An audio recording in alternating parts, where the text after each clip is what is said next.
Hello and welcome back to Axis Operations 1939. I have imported my corps from the Spanish Civil War, so this is conceptually the same commander.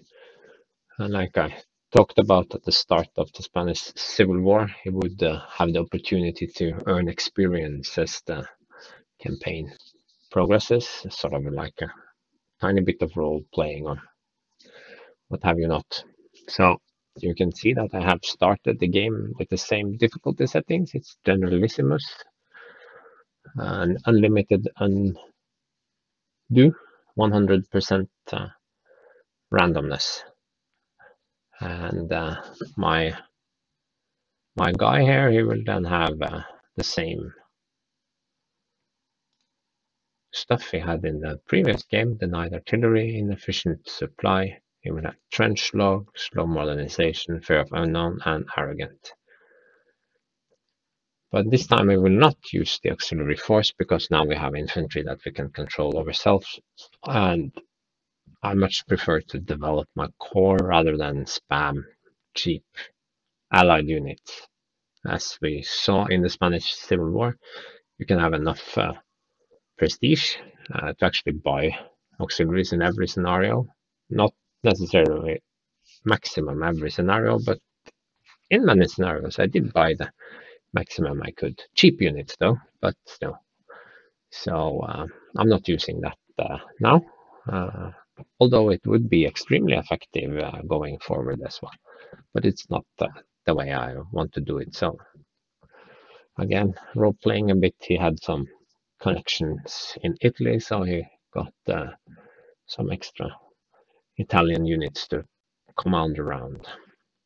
So with the extra experience and the point I get back from not taking auxiliary force, I'm going to take Infantry General. Now, yes, I agree, Infantry General is not as good as Panzer General, mostly because you don't have necessarily as many infantry, and infantry is generally cheaper, not in the start, but mid-late game, your tanks start to cost a lot more slots, so and you usually over strengthen your panzers much more than you do your infantry. So yeah, I'm talking. Yes, let's take. And I like all of these, but it's trophies of war, deadly graphs, flexible command, not killer team. We have enough heroes, anti-air veteran, perimeter, meticulous, and I feel I have forgotten something.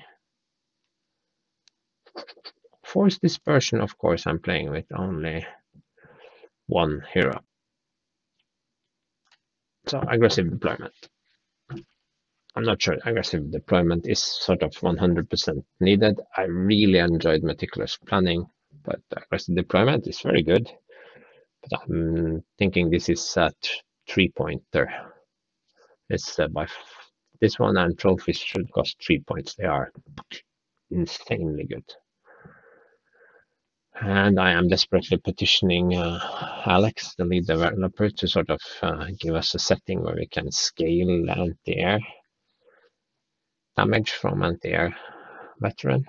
I would like it to do the same as the lethal attack hero, convert 50% of suppression into kills, going 100% kills. That's just easy mode. And I think I want my anti-air to do real damage to kill, but I don't want them to do gun. As you could see in the Spanish Civil War, I could without problem play through the entire campaign with not a single plane. I could scrap all my planes and it wouldn't be a problem. Just those 20 millimeters, and later the 88s can completely shut down attacking air force. So, and then we're set to go. Accept. And now we are in Czechoslovakia, 15th of March 1939. So well before the war starts. So this is where the Germans sort of take over the rest of Czechoslovakia. This is also when the little state of Slovakia gets I wouldn't say independence, but it becomes a thing. Shall we begin? Yes. So you can read the briefing if you play the game, but basically you are supposed to capture all auxiliary hexes, and this is special. You are not allowed to kill any units. Or you could just forego that and just capture a couple of victory hexes. Now, Sudetenland, that's the strip of land around the border of between Czech and Germany. So this is the rest of the Czech state, or Czechoslovakia. So you cannot have your aircraft, and you can see the entire map. So yeah, yes, very good. Okay, so here we are. Udo Wolf, he will join my ranks, and it's always nice to have more equipment, so it's a good hero. It's not as super good for me since I can only have one hero per unit, but it is definitely not a bad one. So close.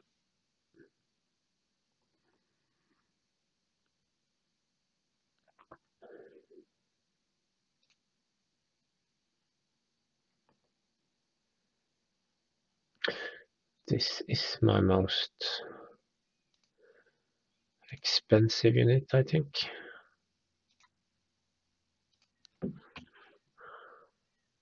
Yes.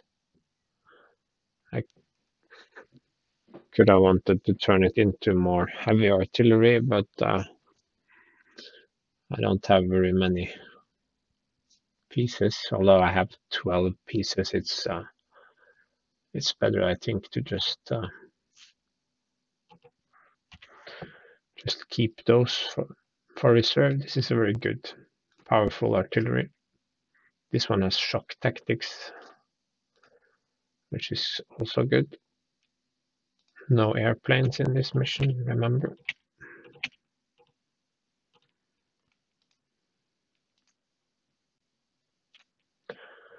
And I won't be needing these. And I don't really dare to use these guys because they hit so hard. They could end up killing something.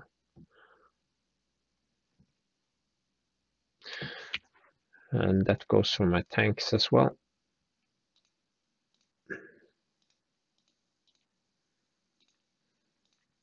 I just don't want them to hit too hard.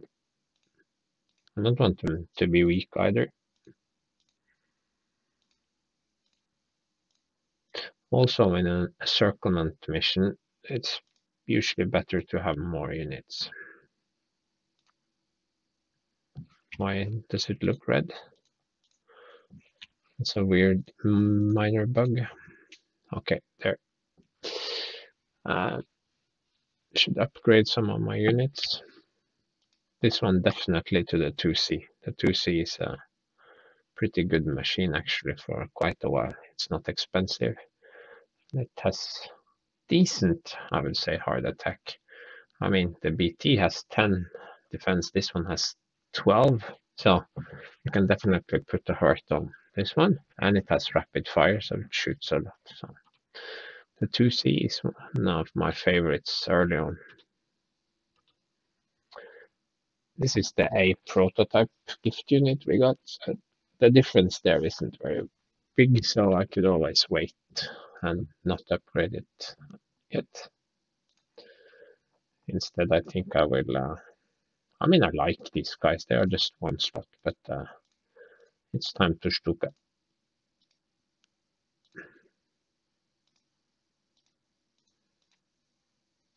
This is extremely annoying. These are exactly the same, except you have to pay more for the stork. I think this could have been like spotting 3 or slightly lower range, or I mean different air ground defense or something, but no, this one is just more expensive. Maybe this has an expiry date. I haven't checked, but I don't think so. So this is not important, but still lame.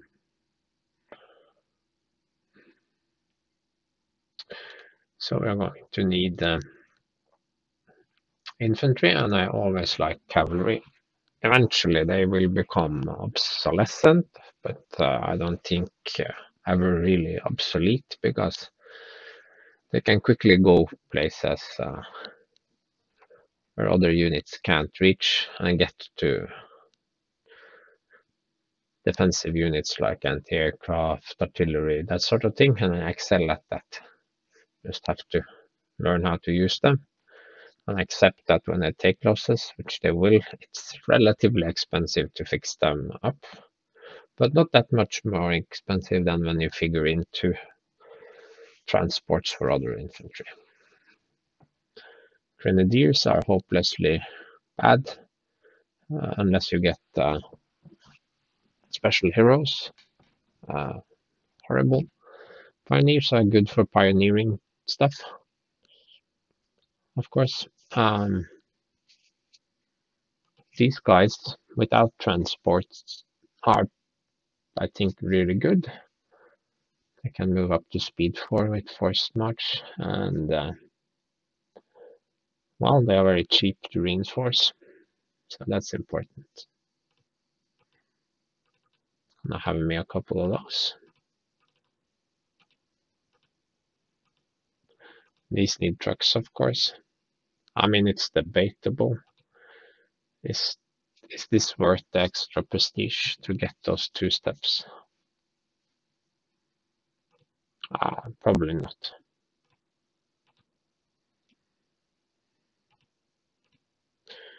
You can never have too many recons, can you?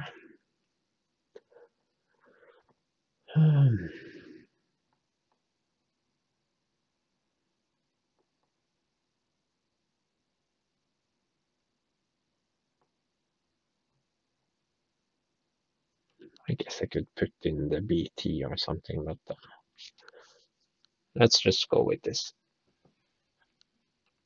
And for this scenario, we are not going down in the center here, because that only brings pain and destruction and a failure to accomplish the primary mission, which is to take the secondary objectives. So we will just go around on the flanks instead.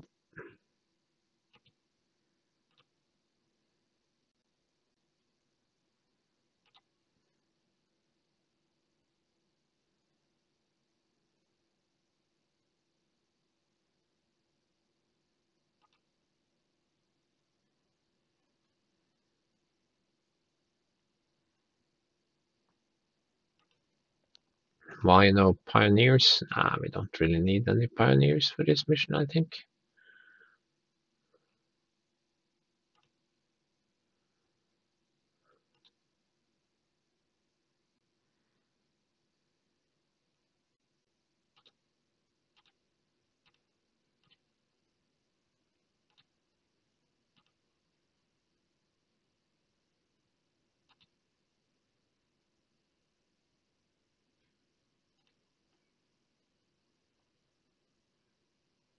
So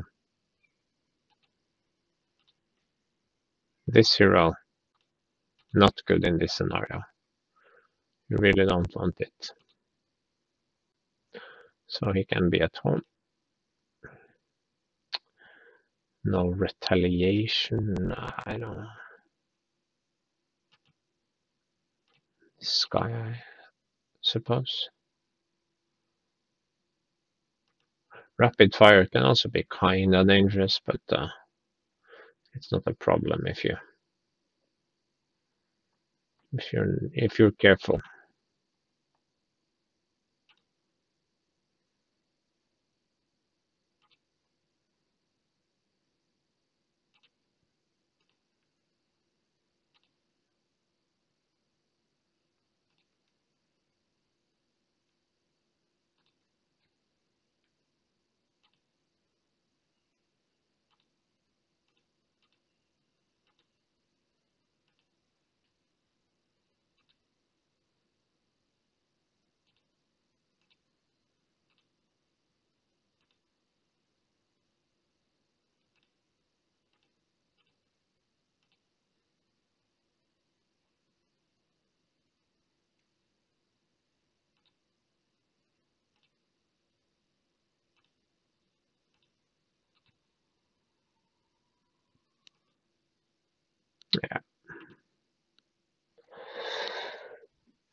Okay, it's actually been a few days since I set up, so I have probably forgotten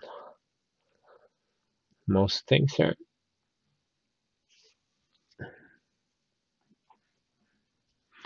So basically you want to push units away from you, block them from getting into play. So we have to go down here, push this one away, set up a sort of a blocking position here, push down here, block these tanks from joining the fight, blocking these guys, or sort of capture them or neutralize them in along this line. And then it's very nice to have a bridging engineer to get across. It's not absolutely necessary. I have gone across here as well before, and then capture this one. Although it is probably even easier just to go down here with the force, hold this hex, and then come around this way, capture, capture, and capture. So we'll see how it goes, but you have to send a significant force along the edge here. Nothing is to cross over. And the AI has a tendency, maybe I said this already, to come up here with a tank or something and sort of try to slip through your lines here. So we will be here and preventing him from doing that without destroying him.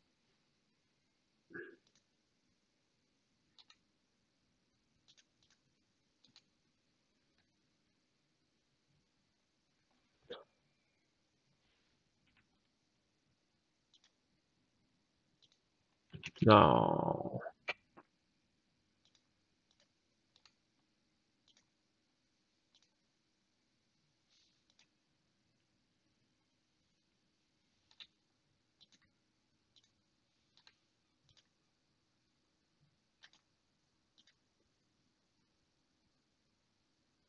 And also, if I accidentally destroy something because I play with such high randomness, I will undo. It's the nature of this weird ass scenario that you kind of have to do that.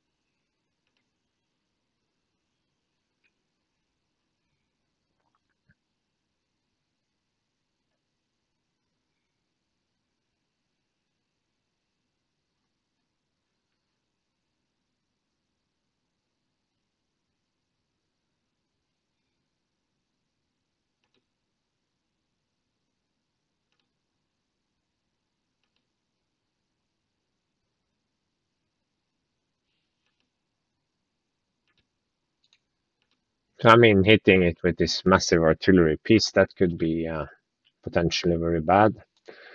So,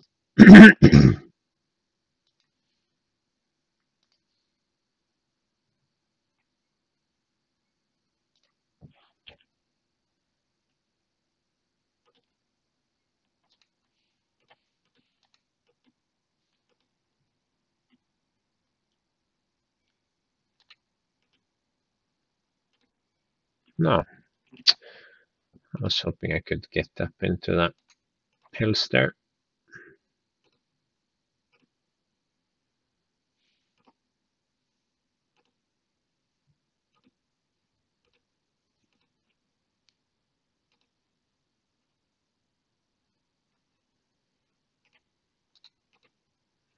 I don't have much use for infantry over in this area.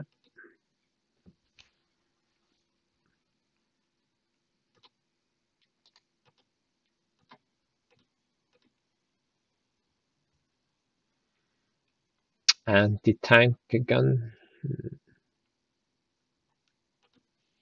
I don't know. Could go over here.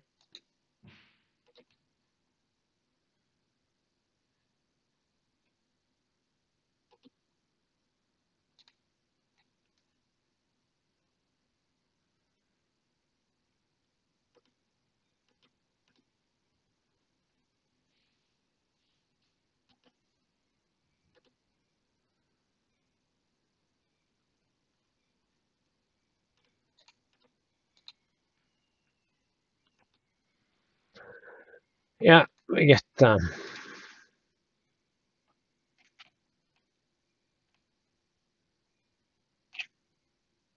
so we get this unit now, which can't move yet, but it even starts with 500 experience. And it has combat, of course, and rapid fire. That's the good part, and actually fire close defense. So once that guy gets going and gains the medal for close combat, he could quickly have 6 and then 7, and not quickly, but eventually 8. I think close defense. That's pretty good. The only downs, it has force march, but it costs 3 even with infantry general, and the price is relatively high. So I use it like where infantry slash engineers. When I can, I try to run it without transports, but on large map, you might have to put it in a truck or something like that.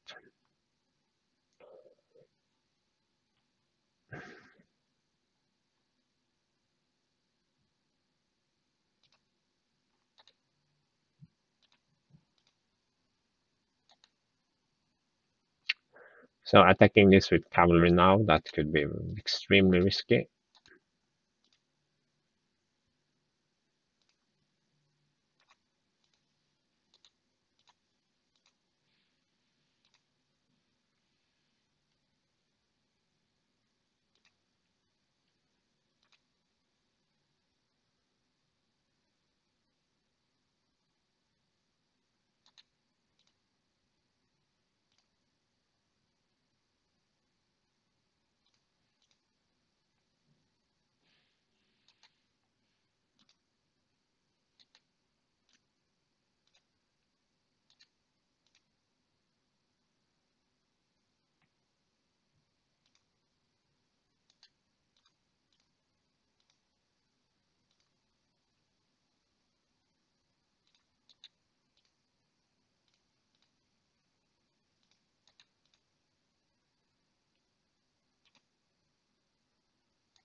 Because why not?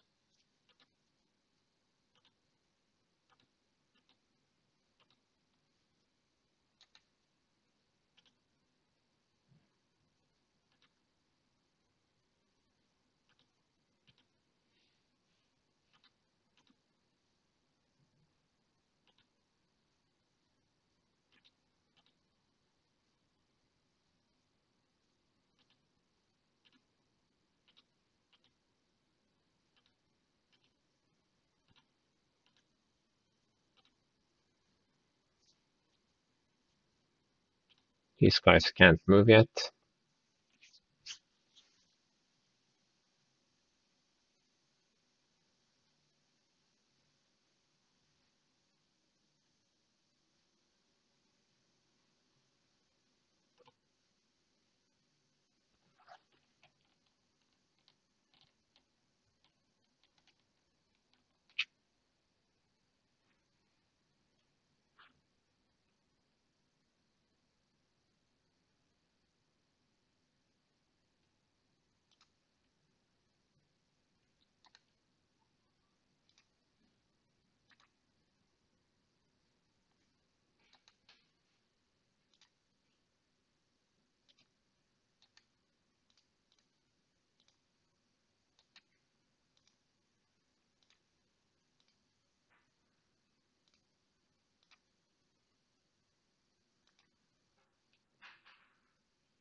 It's a tank.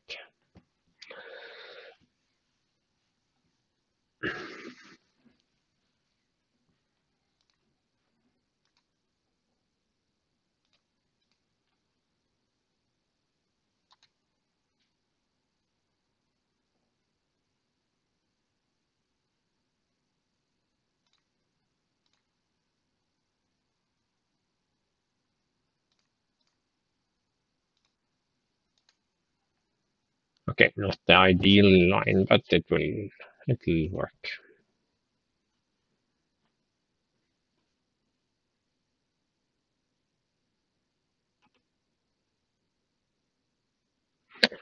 Feels a bit excessive. I'll just do this.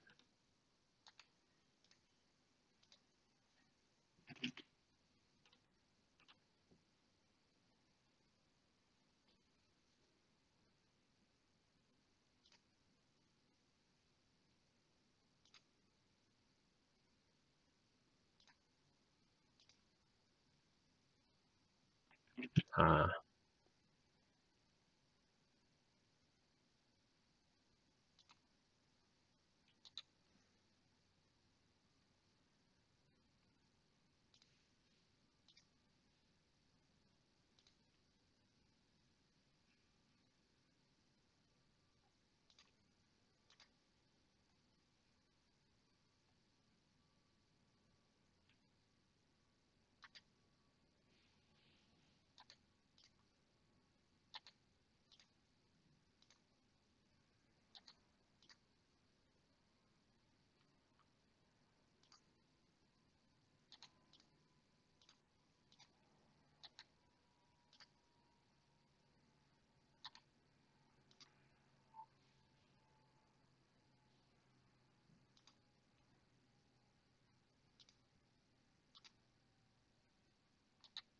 no,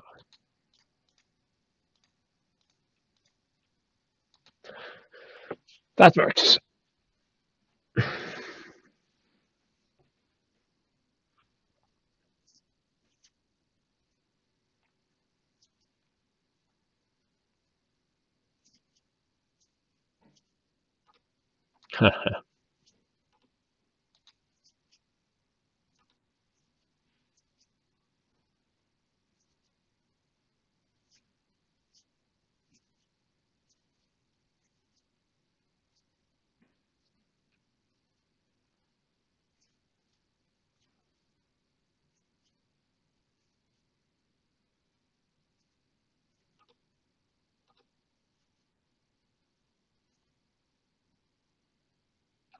Sorry, I didn't check his entrenchment.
I don't know. I guess it can just.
Two seconds. And I'm back. Hmm. Where did I leave off? I have a carpenter here that is replacing some floors and some doors, floors and doors. So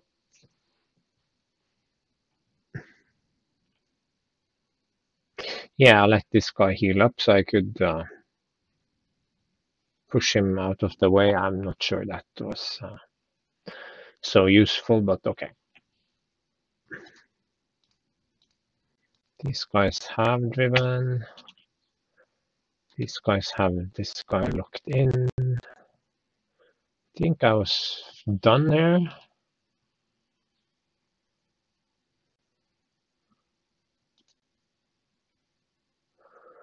Yeah.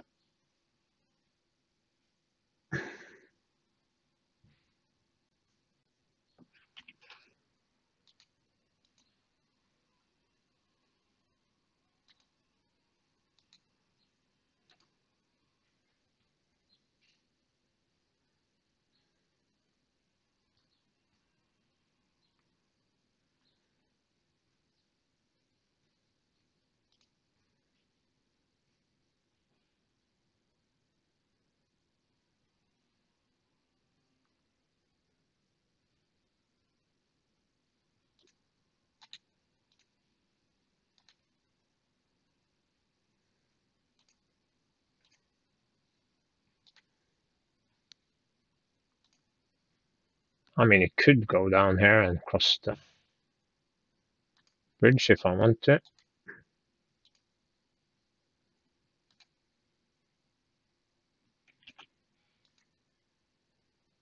No, that won't work. I can split it. That should be sufficient.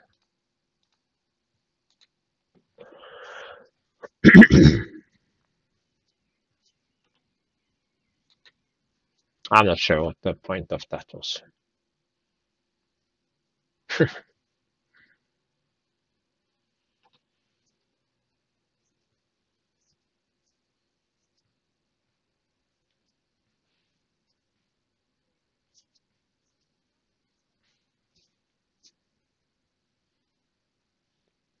Scary.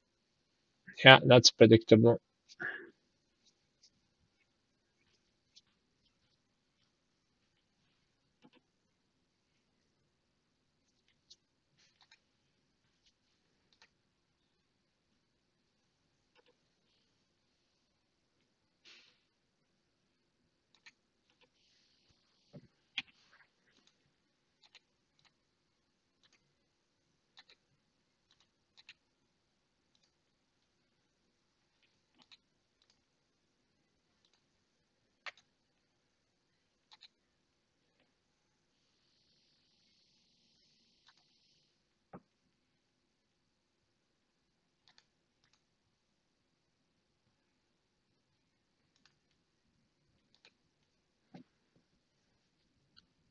I guess I'll do that then.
And soon I will have some fuel trouble. Remember, I only get 4 fuel every turn, so it's gonna take me a little while to get there. Only need to capture this and this, then, so it's not a big deal.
Yes, as the scenarios goes, this one isn't.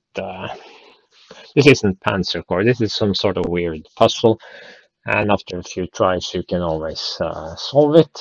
But I, like most of you, are probably in this to fight, play a tactical, operational, I don't know, hex turn-based game. So this is a very weak start to Axis Operations 39. It gets a lot better, I can tell you that. But I appreciate the idea here, but it would have been much better if there were 2 victory conditions. You could do this possible thing where you don't kill any units, or you could just go through them and capture the objective. The end result could be the same, so that then play maybe a small reward or something for the peaceful solution. But the problem, as we shall see soon, yeah, I'm not a fan of these briefings. As we shall see soon, you now have the opportunity in the next scenario to purchase a very good tank leader. Using those prestige, you would have those recommendation points, commendation points that you would have lost if you killed any Czech units. So there is. Okay, bye.